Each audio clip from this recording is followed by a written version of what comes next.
Dude, are you crying? I'm not crying. You're crying. Dude, I'm not crying. You're crying. I'm not crying. You're definitely crying, sir. I'm not crying. It's seasonal allergies, but they hit. Seasonal heart-wrenching, legacy-fulfilling allergies. No. That's. No, dude. I'm crying. I'm crying too. It's okay. Support, no DQ. Welcome, everybody, to a very special edition of What's NXT. Tonight we are reviewing NXT TakeOver New York. We are 2 days away from WrestleMania, and this set the bar extremely high. I am your host, the Rated R reviewer, Stefan Osborne, joined as always by the General Jerry Slaughter. Good evening, wrestling fans. And tonight, helping us review TakeOver is the Cleaver, Colin Andrew. How you doing, Colin? I'm doing great. That show was fantastic. Top to bottom, fantastic. Oh, it was non-stop, dude. Seriously. So we start off the show as the General and I both predicted. Actually, I predicted because you reminded me. The last two takeovers, be it the last NXT takeover and NXT UK takeover, both started with the tag team match. Yes. So we called this. We have the War Raiders come out to an incredible entrance, much the same as the last takeover, but with a little bit belts. bigger. Yeah. And they come out. They look great. Ricochet comes out. He's got his lasers back. Thank God. That's what I said. It's like everything that he usually carries around with him was stacked in that Barclays Center because that was just beautiful. So he had the lasers, and Aleister Black had his lifty thingy that lifts him up. Thank God we didn't have the awful creaking noise that they have added on Raw and SmackDown that is just unnecessary. It reminds you that he's being lifted up with a machine instead of just raising from hell. I was about to say WWE's about unnecessary now, but we're going to keep on going. So, this was a great opening match. This was a great match. This would be a great main event match. Yes. It was fun. At one point, Ricochet and Hansen were in the ring, and they referred to them as, incredibly, the high flyers of their teams. Yes. And there were a few times where we saw this replicated. Like we saw Ricochet go for a handspring that Hansen ducked, but then he does a handspring off the ropes and lands an elbow. Yeah. Like, there were times where this was an extremely fun match. Now, I've got several notes up into a point. There becomes a point in this match where I realize that we are watching live. I'm not pausing this to write down notes so that I don't miss anything. And every time I look down, I tend to fucking miss something. So... the book just kind of went out the window. Yeah. So we stopped taking notes, and we just want to go with what we remember from these matches. All I can really remember is most of these matches were pretty fucking awesome. And we knew they were going to be, but it always depends. You know, you get down to the day and see what story they tell in the ring, and every match did so, and did so very well. The thing is with that is you don't rate a takeover match with another takeover match. It's like they're all awesome. It's just a level of how awesome they actually can be. Now, we will be rating the main event. Yes, well, we're rating the main event, and that's going to be a no-brainer and a half. So, Colin, what did you think about this opening match for the tag team titles? I thought it was wonderful. I thought it was fan-fucking-tastic.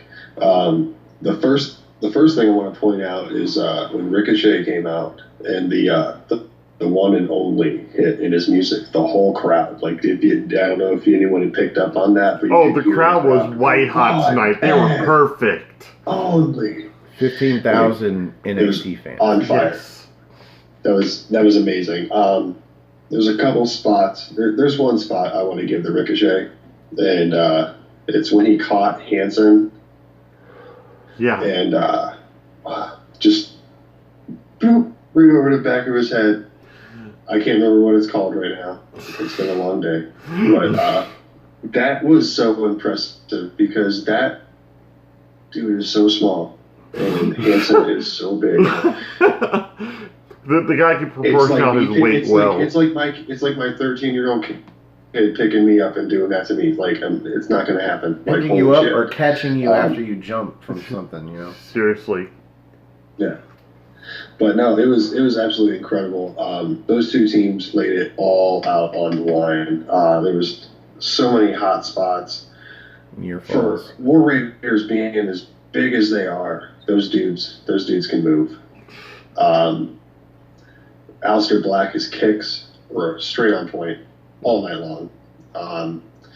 I listened to a lot of this match. I was at work for a little bit of this show, so I listened to a lot of it. The ending, though, when the show of respect at the end, Yes. Yeah. and then the crowd, you can tell this was Aleister Black and Ricochet's last time on anything NXT wise. Yeah, the crowd knew it. They made sure the crowd gave them the proper send off. Well, You can so tell did, Ricochet was physically emotional. So did Rowan and Hanson. I mean, the show of respect occurred in the ring. You know, there was spots where it was Black and Rowe. Yep. And at first, they were trading off, some lockup moves, some chain wrestling, and then they did the same spot twice.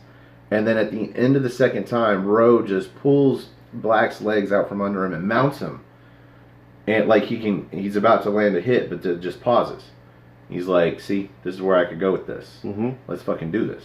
Mm-hmm. But then there's another spot just after where Black gets an opportunity to land a kick to the side of Rowe's head, but he stops at his shoulder, and he just like has his foot on his shoulder. But there were shows, and eventually they shook hands. I mean, there were shows of respect throughout the whole match, but you could tell that both teams were there for those titles. Mm-hmm. And credit to them, Aleister Black and Ricochet fought like they weren't leaving. They were there to take those titles and go on defending them. Yep. Yeah. At WrestleMania, no less. We're not really like defending him at WrestleMania, but they had the straps on Taking at them WrestleMania. too. Yeah. Yeah. Representing NXT up there. So,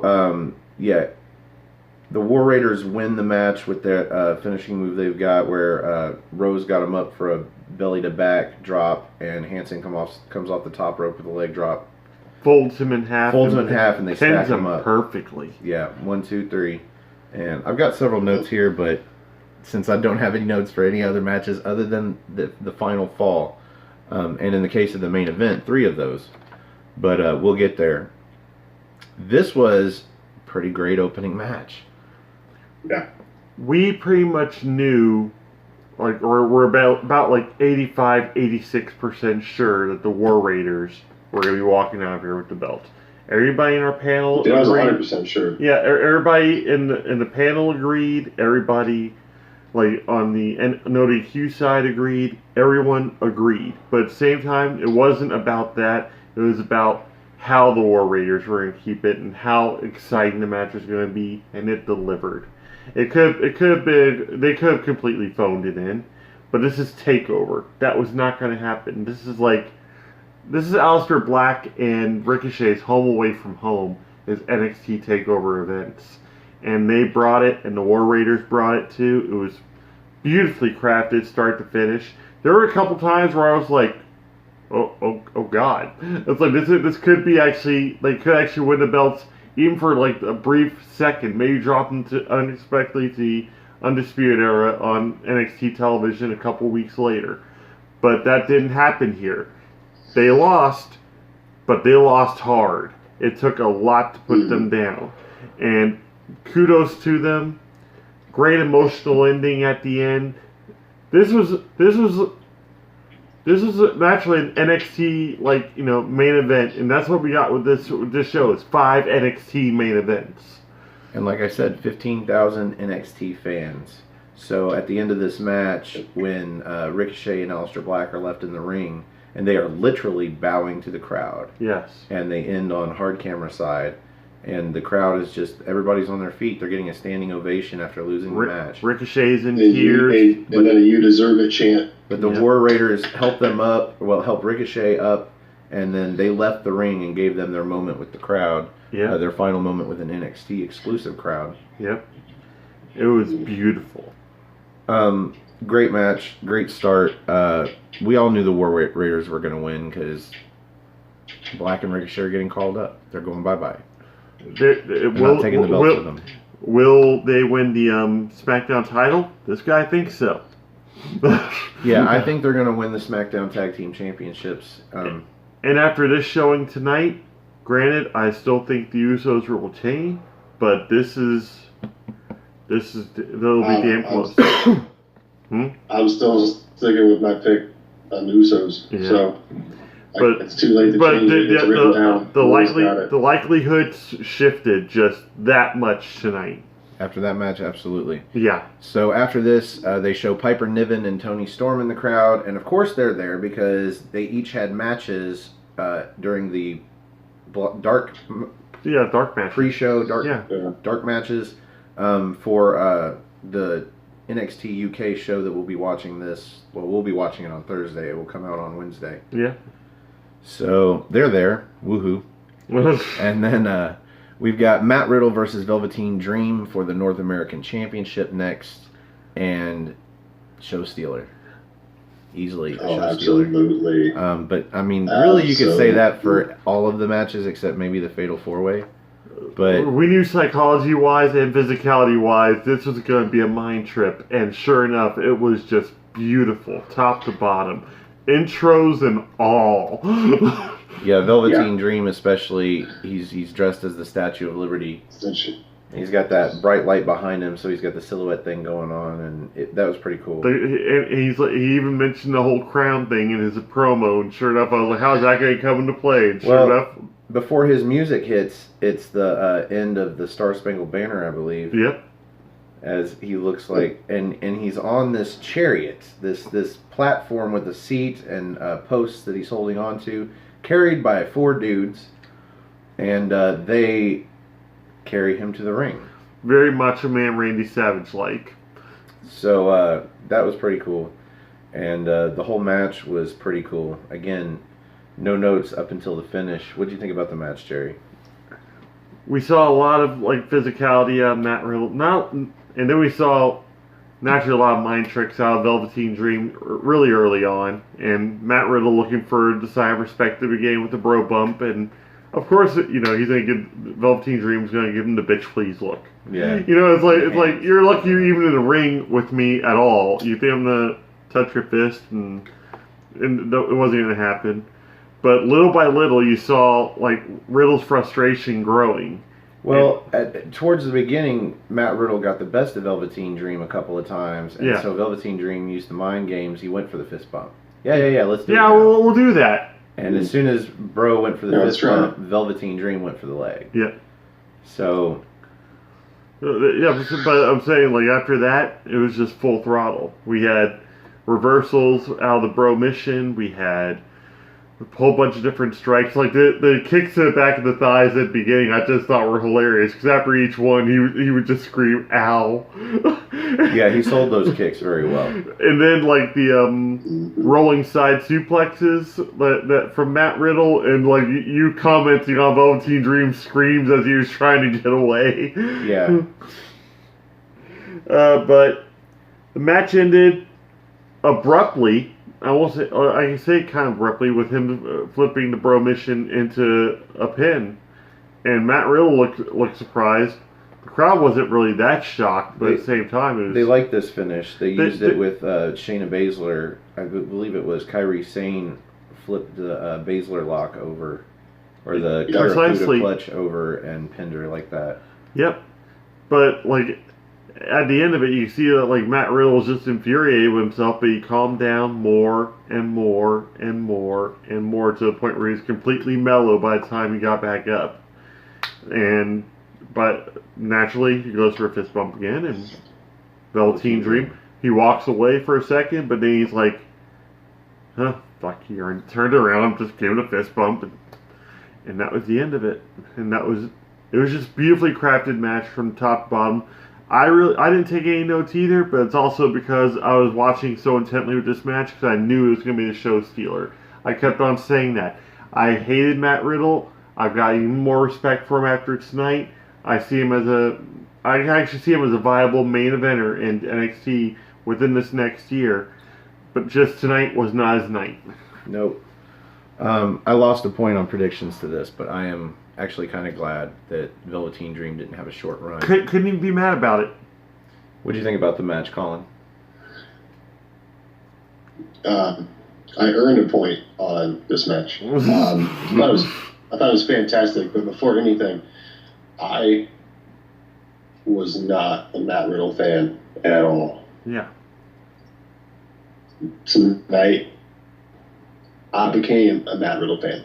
Yeah. He showed so much in this match. I mean, Velveteen Dream, the dude, starting with the entrance, I mean,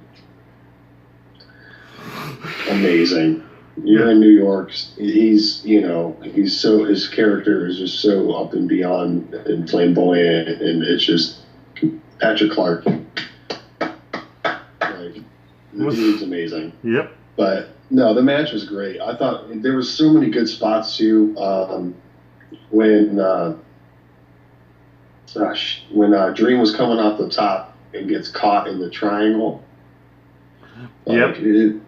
He took his MMA background and really, really, really utilized it with Dream's high flying aspect. But at the same time, it meshed so well together. I thought, like, seriously, these two dudes really, really impressed me tonight. I didn't get many notes on it, but everything that I saw, I think I loved it. I would like to see this match again.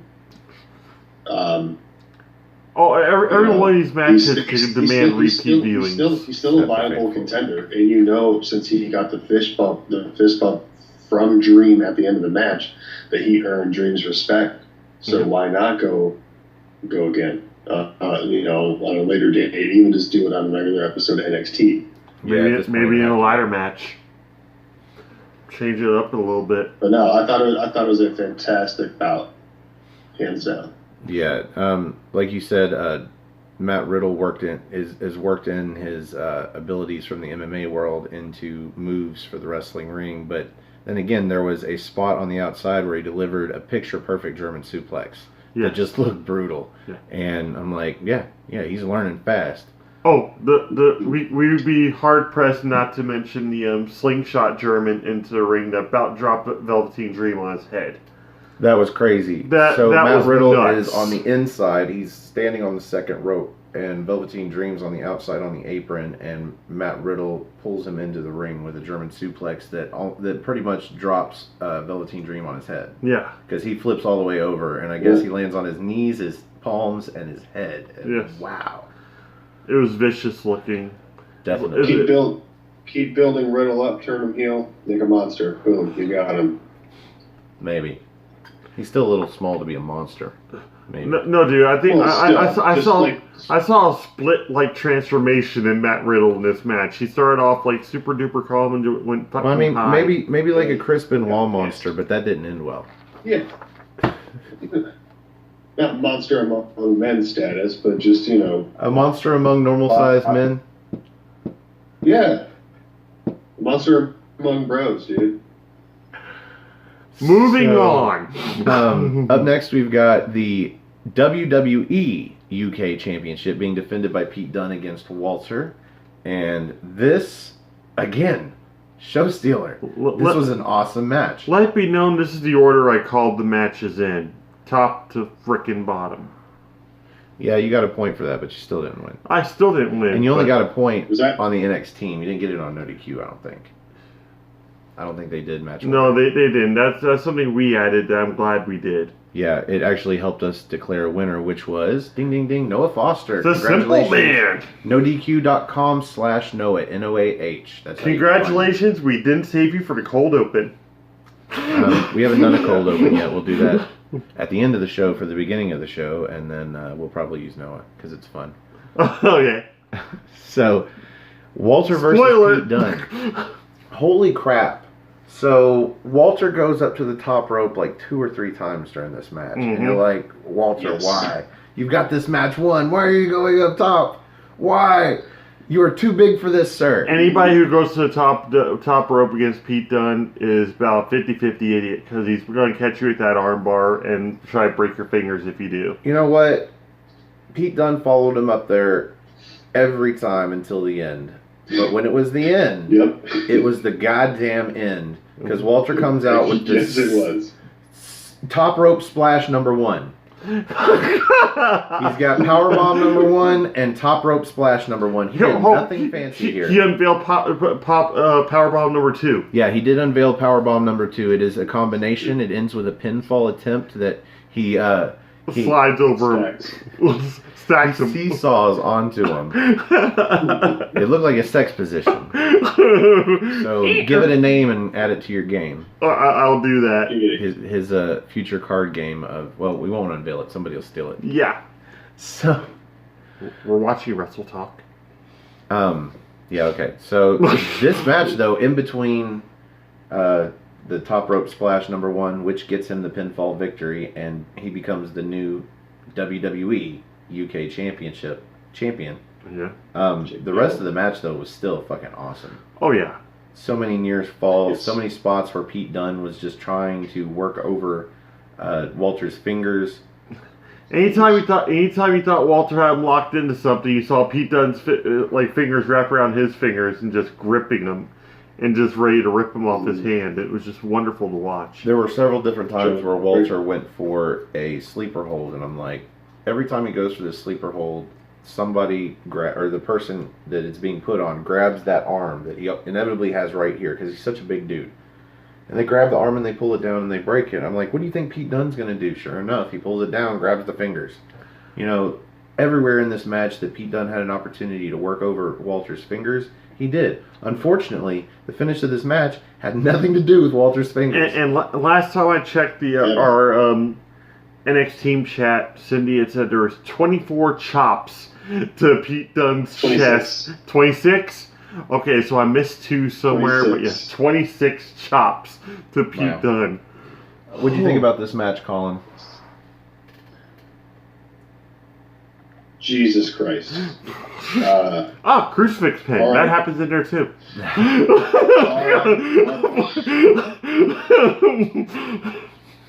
R.I.P. Pete Dunne's chest. R.I.P. Pete Dunne's title reign. Yeah. My God. Yes, I agree, Stefan. When I saw him go to the top rope, I'm like, oh, Jesus Lord, what is going to happen here? Especially, like you said, Pete followed him up every single time. The one time he smashed his fingers on him when he does that manipulation and bends it down, smashed his fingers on top of the turnbuckle. I remember he tried to flip off and necessarily pretty much powerbomb him at one point and got blocked real hard, but he did hit it the second time. And it was pretty neat seeing Pete Dunne hit a bitter end on Walter's big ass. That's a big man. Yes. Yeah. That's I think the biggest dude he's done it on yet. I think the spot where Pete Dunne catches Walter where he's standing on the ropes in the corner Powerbomb. and gets him up for a power bomb, Jerry's like, well, that answers the question if he can do the bitter end to him. And I'm like, not really. I was like, he didn't lift him up for that. He was in the air and he just grabbed him. Mm-hmm. And sure, he held him up, but can he perform the bitter end? Sure enough, he can perform the bitter end. Mm-hmm. And didn't get the pinfall. I didn't think it would. I think even Jerry said it took 3 of those in order to get a pinfall on just Joe Coffey. Yeah. And we're talking Walter here. Yeah. Yeah. But, yeah, I mean, Pete Dunne was a badass here. I like the storytelling that Dunne was doing, trying to work on the hands, be able to stop the chops, the power of Walter, his deadly weapon, basically. There was one chop sequence where he hit him in the front and then hit him straight in the back, too. Like, right in the back of the base of the neck. Like, that was so brutal. A funny spot, though, was in the beginning of the match when Dunne shrugged at him. When Dunne straight hit him with a forearm right in the chest, and then down he goes. Down he goes, and he's like looking. He's like, "Oh, damn it! I shouldn't have done that." Okay. Side note, real quick. We need to start saying anytime anybody falls down really hard, they fall down like a Trent 7. Sack of potatoes. I'll make note of it once I find my pen. But go on, Colin. Sorry. No, I was happy with the placement of this match, even though I didn't get it in my order. I had it second, but It was a good momentum because we had a really good momentum going from the beginning of the card, and letting the UK guys shine right in the middle of the show like that. It was a great match. Pete Dunne, I wonder what's next for him. Maybe a call up. Maybe we're going to see a little roster change here, but from here on out, the UK belongs to Walter. Yep. Can't be I can't even be mad about it. Like I even posted that. Like, I'm not mad about it at all. I lost the point because I was the only one that actually was pulling for Pete Dunne to actually win this match, and I can't be mad about it because it was such a fantastic match. I can't be mad because of the ending. He hits a fucking splash off the top rope. Like, I know, he goes back up to the top rope, and Pete Dunne follows him, and you're like, fuck. And Pete Dunne goes for a Hurricane Rana, and you're like, no, don't do that. Don't, no. And I think actually instead he was going for like a hanging armbar. Yeah, and then... But Walter counters it into a power bomb off the middle First, rope. I think that's where we get slap number 26 to Pete Dunne's chest, like a frying pan-like slap. I'm like, this is like Big Show sitting up on top of the ring and just... So after the power bomb off the middle rope, Walter's got this one, but he goes back to the top rope. And again, I'm like, what are you doing, Walter? But when they pan out, Pete Dunne is still laying there, and he's prone, and he's in the position. And Walter hits it, and it's, for the guy that size, it's amazing looking. And sure enough, new champ. And his music gets really boring to watch a shocked crowd to. Once it gets past the good start, it's just like any other. There was a lot of emotion in that ring. You saw Pete Dunne's world just come crumbling down. Even Drake was like, wow, this is big. So after this match, we get more guests in the crowd. We've got Edge and Beth Phoenix. And Beth Phoenix gets the chants from the crowd. That was interesting. Mm-hmm. Any notes? Any comments? Edge has got his hair grown back out. So I'm thinking he's going to either... I don't think he can return back to the ring naturally, but it does look like he's camera ready, possibly going back to the actual main roster. That would be excellent. Well, he was recently training at the PC with like Beth or something. I read somewhere.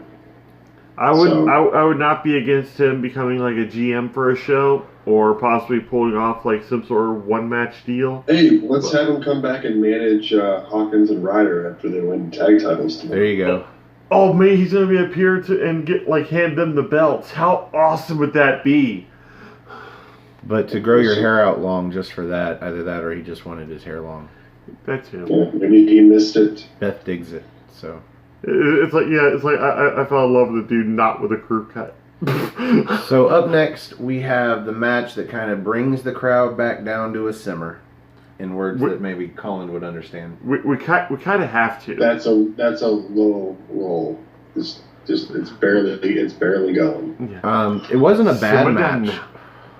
In fact, you've got 4 really good women's wrestlers in this match. A lot of variables.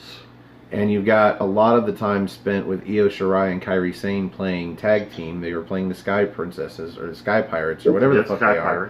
Whatever they are. They were doing a lot of tag team stuff, and when they finally had to wrestle each other, it looked so choreographed. It was just laughable. Mm-hmm. Like extremely choreographed. Not fluid at all. Well, maybe too fluid. I don't know. I think it was too fluid. I think it was slow. I think it was also the fact that they're really bringing up the fact that their former tag team in Japan, also with Asuka, I think it was the third member of their group, and they've wrestled together. They've wrestled against each other so many times. They are Dolly Parton and Kenny Rogers. They just know each other. Well, there was a lot of near falls in this match, including ones where Kairi Sane had to break up Io Shirai's opportunity to win, and Io Shirai had to break up Kairi Sane's opportunity to win. Yep. And this led me to believe that neither one of these chicks is going to win. So I thought, hopefully, I'm getting a point here, because I called for Bianca Belair. And there was a point where she had this one. She hit a double. What does she call it? The KOD. KOD. Yeah. The kiss of death. She hits both Kairi Sane and Io Shirai from on top of her shoulders, stacked up, over top, down, face first, in a plant, both of them, and I'm like, wow. Yep. She is strong as fuck. Yep. Because it's one thing to hold them up. It's another thing to go from the corner where she grabbed, I think it was Io Shirai, off the top rope to the middle of the ring, and then to push them both in a very awkward sense, and they're not going to be able to help. Yeah. She has to push them both up and over into this face plant, and wow.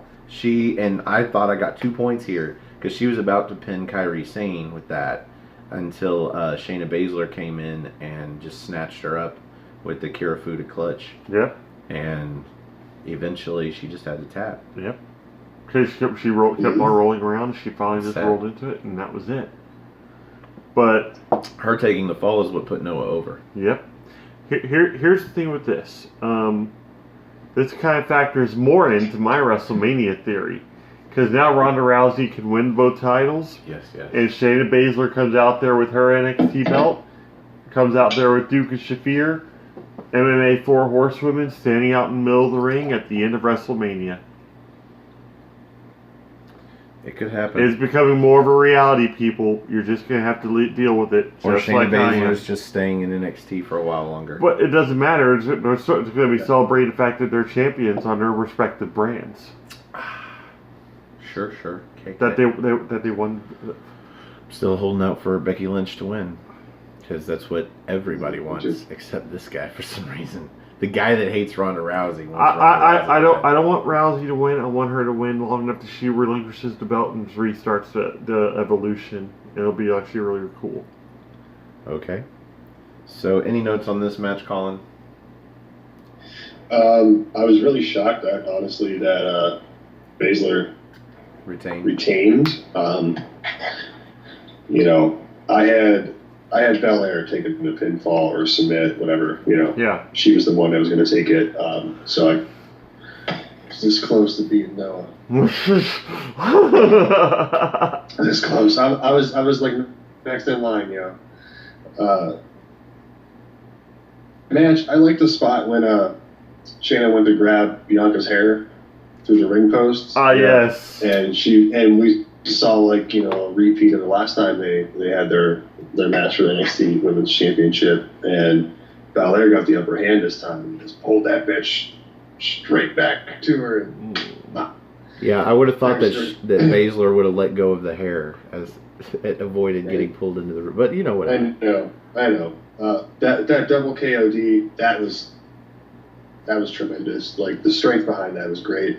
The storytelling between Sarai and Zayn are, they're playing they're friends, but they have to fight each other. But I see this breaking down more into a feud here here in the next, I don't know, 6 weeks or so. Maybe a little bit longer if needed. But I see them, one of them turning on each other and going heel. I can see that happening if Bayley and Sasha come to NXT to defend the tag team titles, and Io Shirai and Kairi Sane are the one tag team that's legit, like the one that should go for them, the only legitimate tag team that they've got right now, because Aaliyah and Vanessa Bourne are kind of a joke, and Jessamine Duke and Marina Shafir are definitely a joke. Yes. But then they lose that match, and that starts a downward spiral. But for now, I think they need to be saved for that match. I don't know. I thought it was a decent match, but it wasn't. It wasn't up to what I thought it was going to be. I guess I don't know. Yeah, definitely. So good match. I wouldn't say this was great. This would probably be my least favorite match. I was about to say, it's going to be the least favorite of the card because A, there are so many different things going on, and B, we just got done watching Pete Dunne versus Walter. That was pretty much going to be a classic regardless. Now it's going to be hard to follow. Both the matches we had already were going to be hard to follow. Yeah, see, with a card like this, it's hard to put it in order because all the matches are so unique, but yet so damn good. that it's just so hard to follow. It's like for me, like when I was stacking the card. When I was stacking the card in general, I put the most inconsequential match right at the beginning, which was War Raiders versus Aleister Black and Ricochet, because we already had in our heads that they were going to be leaving. From there, you would have the secondary belt, which is the North American title. Have that because the third match will be the showcase match, the NXT or the NXT UK, WWE UK Championship belt, and then we'll have the two most important singles belts in NXT, the women's title and the men's title. And that's it. That's what I'm going to refer to as the general order from here on in. So that's how I'm going to pretty much lay out any match like for TakeOver now. So you're going to go tag team titles, North American title, showcase match, and then women's title, men's title. Sounds good. It sounds solid every time. And that brings us to the fifth of those. Yep, the main event. Main event. And Lord help us. Support, no DQ. So in the main event, we've got Johnny Gargano versus Adam Cole for the vacant NXT Championship. 2 out of 3 falls. There is actually another title that we are told is being added to the victor of this match. Yes. And that is the first ever NXT Triple Crown champion. I didn't put 2 and 2 together. So that's pretty cool. And yeah, totally. Tag team titles, mid-card, and main title. Yeah. So, this was a hell of a match 3 times over. Yeah, this was 3 Raw or SmackDown main events in one main event. And I've got notes for all 3 falls, but before I get into this, as our special guest, Colin, why don't you give us your thoughts on the main event? I want to shake both these men's hands and tell them thank you for such a great show. That's what I think of it. It was everything that you could think of and more. These two gentlemen put themselves through hell. Johnny Gargano, Cleveland's own, defied all the odds tonight. Definitely. All the odds. He defied all odds tonight. He had Iron Man tends to. All members of Undisputed Era come down. He had to fight through all of them. Adam Cole kicked him in the head. I don't know how many goddamn times. Yeah, it was a super kick party for sure. The spot where Johnny Gargano goes to do the spear from the slingshot through the ropes, and he gets caught with the super kick. Jesus. Yes. I thought it was over right there. Yeah. I actually missed the first fall. Walking in from the car to the TV, because it does that transition thing from Wi-Fi to not Wi-Fi real quick. Everything just buffers. I just turn it off real quick. But I was super shocked that Gargano won, because I figured that they were going to be doing something with him since they were teased on the main roster, and then Ciampa got hurt, etc. So I figured he would still come up to the main roster or go to 205 Live, and he's the one that beats Buddy Murphy or whatever, or Tony Nese or whatever happens.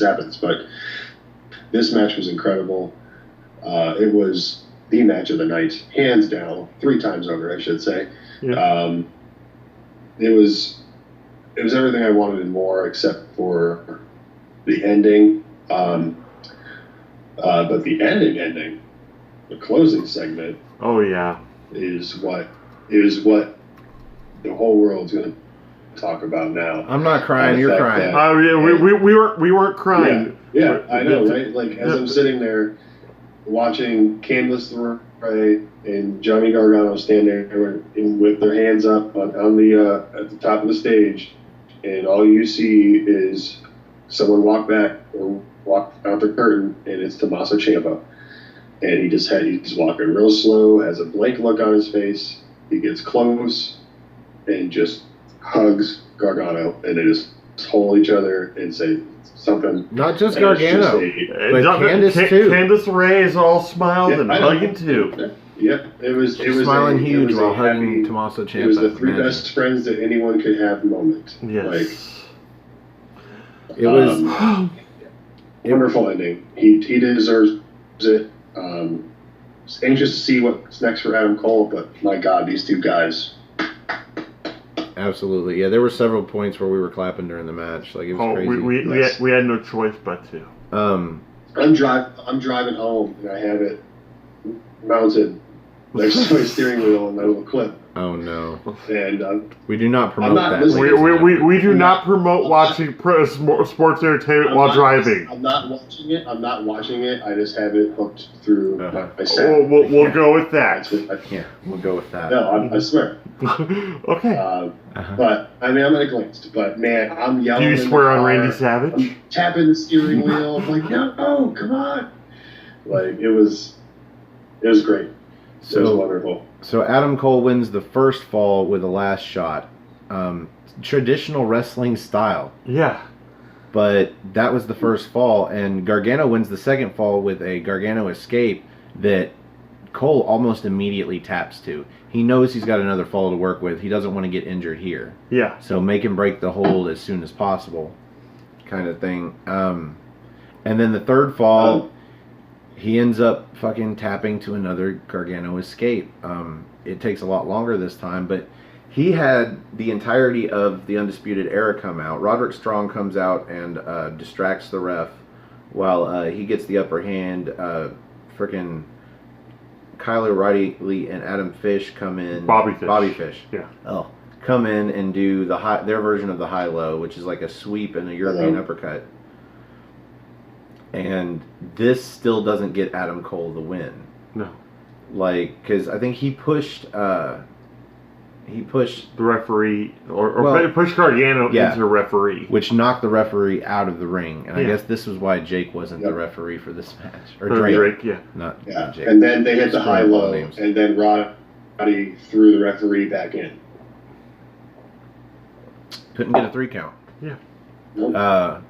And then he ends up hitting a kick to the head, a kick to the back of the head, 2 super kicks, and then drills him with the last shot. Still can't get a pinfall. This is where Johnny Gargano shows his heart, because he went down to the first last shot, not this one.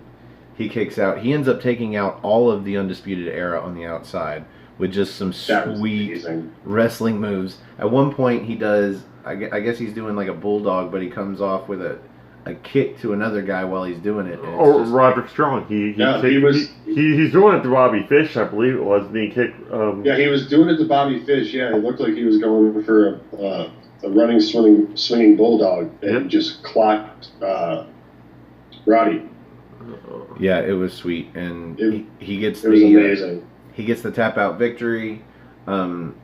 As he's getting back up, Candice LeRae comes out and she's celebrating with him, and then they take the celebration up the ramp, and there comes Tommaso Ciampa, and he sneaks up on him, and as soon as Johnny Gargano sees him, he smiles, and you're like, oh, so we're now for real. Yeah, this is IRL now. Yeah, this is really happening. This is best friends moment. Okay, we're going to do this.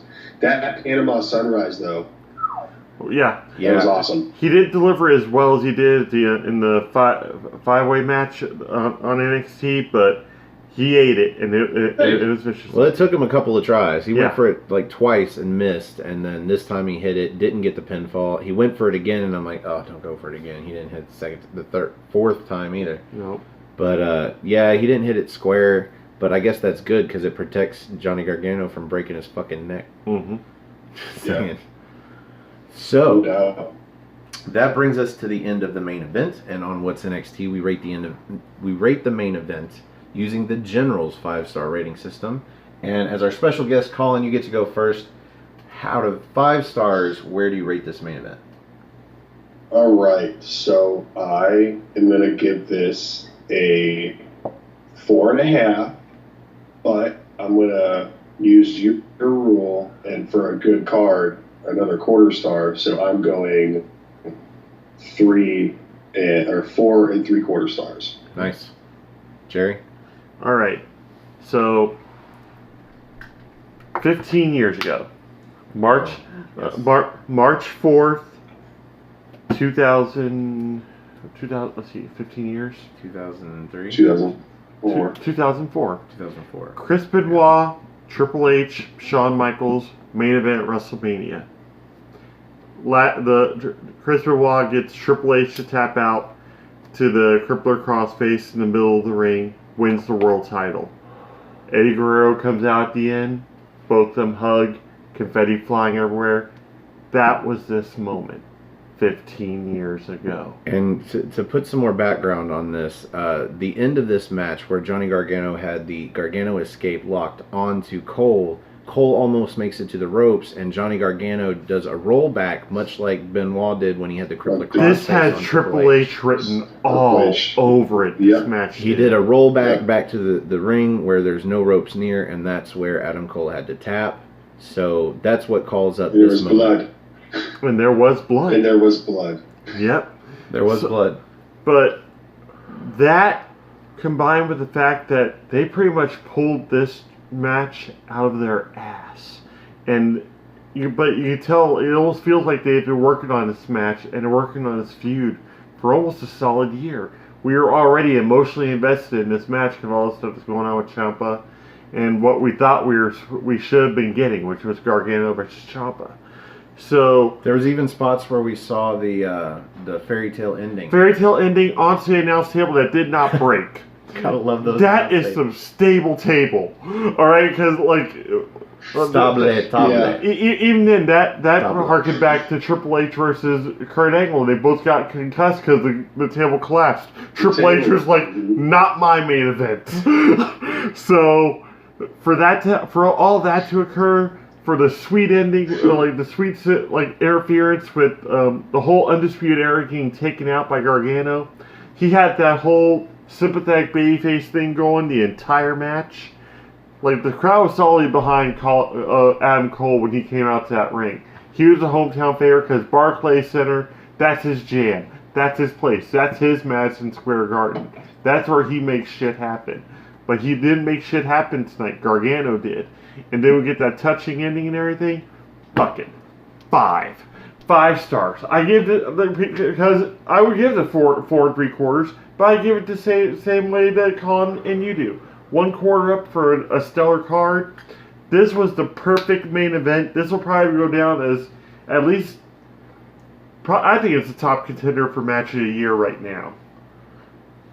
I think the way that it ended, you're right. If Adam Cole had won the match based off the interference from the Undisputed Era, that would have cheapened it. And it would have brought the quality of all of this down. But the story they told was Johnny Gargano finally winning the big one. And they highlighted it there at the end when they had Tommaso Ciampa come out and congratulate him IRL, to the point to where Candice LeRae is hugging Tommaso Ciampa with a smile on her face. Yes. Like, they are completely breaking kayfabe, and they're trying to jerk everybody into tears before they go home. Succeeding. And they put the stamp on this immediately after the show goes off the air. They've got Charlotte Flair talking about her dead brother. They're talking about Reed. She's at his grave. Putting her action figure in his flowers. Oh my god. I'm going to agree with 5 stars. Oh. Based off of what you said, 4 3/4, add an extra quarter for the rest of the show, because wow, what a show. And one of these days it's going to end up 5 1/4 stars. Yeah, so there's going to be a whole new ranking system. There hasn't been one yet, honestly. Oh no, this was an exceptional match, but it was not perfect. So 4 3/4 with the extra quarter, I landed at 5. Yeah. 5 stars. And that brings us to the end of this episode, very special episode of What's NXT. And wow, that was NXT TakeOver New York. I think this gets me pumped a little bit for WrestleMania. Yeah, I feel a little more like, all right, hopefully maybe we can get something delivered to us now. That at the very least, you know, I've got more hype going into the tag match for the SmackDown Championships. Yeah, I do too. I definitely do too. So I think I'm excited to see. Go ahead. Sorry. I'm excited to see. Sorry, buddy. I'm excited to see Ricochet and Aleister Black are down with the Usos. I mean, that's really all, like, out of those 4 teams, those are the 2 teams I'm looking forward to In a throwing fatal down. 4-way where there's no rules? Yeah. Or, well, there's no disqualification, that is. I'm actually great. I don't watch the main brand programs, but I can't wait to hear the results for the Raw and SmackDowns because I want to see who gets called up. I want to see if my ship comes to fruition. If it does, that'll be my I told you so. I won't care about a prediction title because I'll predicted the future of the company versus a pay-per-view. So, Colin, where can we find you? Yes. You can find me on Twitter and Instagram at Colin26Andrew. You can find me on my YouTube channel, Colin Andrew. Keep supporting NoDQ.com. It's the shit. Creme de la creme. The creme de la Finest news around. Finest news. You're gonna love it. I guarantee it. It's all the news. That's all you need. Yeah. That's all you need. No DQ. All you need. That's all you need. Yeah. Aftermatch Wrestling keeps supporting these fine gentlemen in the video with me, doing big things. We're trying. Noah Foster, he's one hell of a simple man. NoDQ.com/Noah. Yep. Thanks 205 gentlemen, Lives for Matter. having me on again. This is our second takeover review. Yes. Pull our butts out of the fire again. Much the same first one was circumstances, Phoenix. yes. What's that? Much the same circumstances, pulling our butts out of the fire again. Yeah. For anybody that watches our regular shows, we were hoping for Jeff Meacham tonight, but again, schedules didn't line up. Circumstances, yeah. So we wish Jeff the best.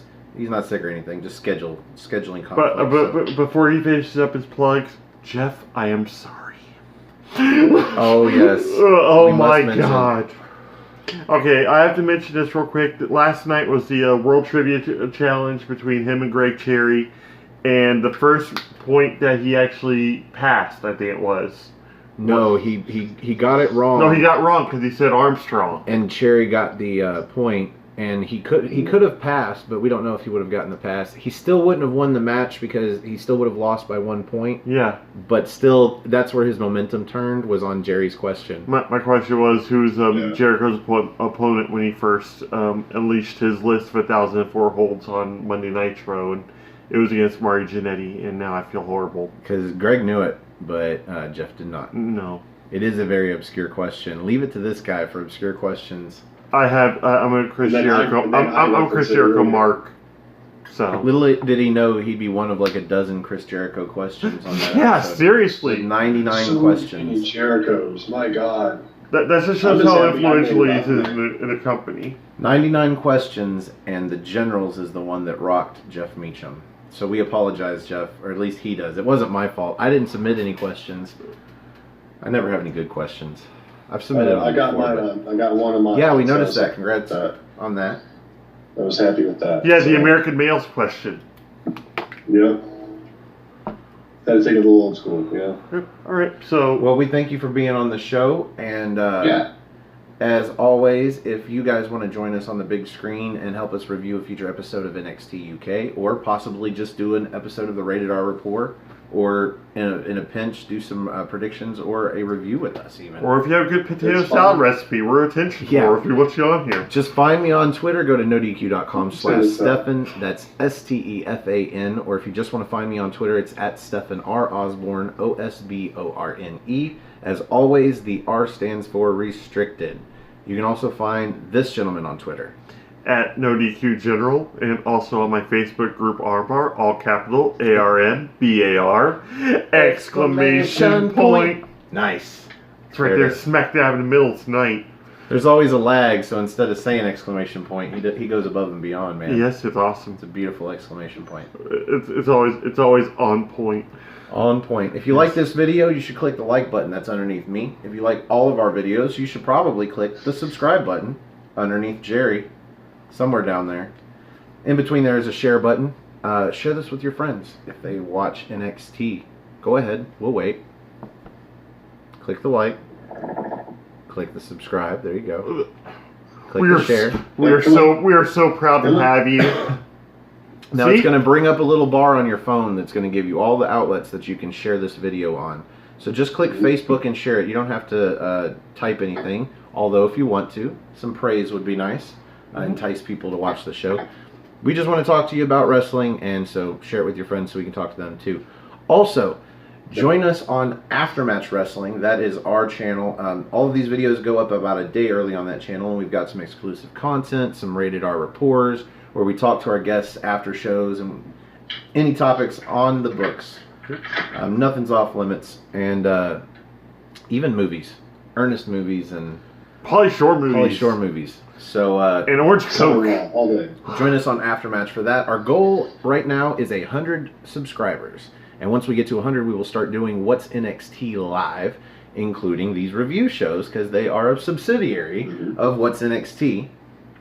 We will be doing them live so that we can get questions from you guys, and we will answer them at the end of the videos.